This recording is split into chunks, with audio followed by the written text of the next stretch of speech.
След нова година влиза еврото. Обаче за магазините е важно да имат и монети. И хората отиват до банката да си вземат монети, евромонети. Няма, нали така? Или декември, или януари казват. Дали ще има? Но декември се надявам, че ще дадат пакетите. Така ли? Да. По колко искате? Аз искам поне 2000 евро, да. Да имате стотинки. Да имам. И добре, или не, то става. Изведнъж левове, изведнъж ставаме сутринта на 1 декември и на 1 януари и идвам в магазина и вече левове няма да вземат. Няма да вземате левове. Да, цял месец ще взимате? И ще връщаме в евро. Така ли?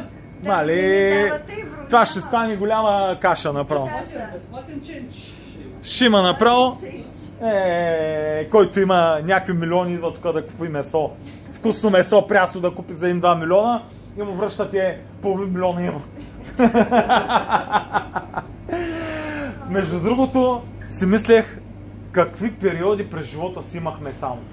Комунизма живяхме, преживяхме го, влезахме в капитализма, сега еврото влиза, летящи коли, дай Боже да видиме. Супер ще, хубав живот. Много неща видяхме. Айде със здраве, всичко хубаво.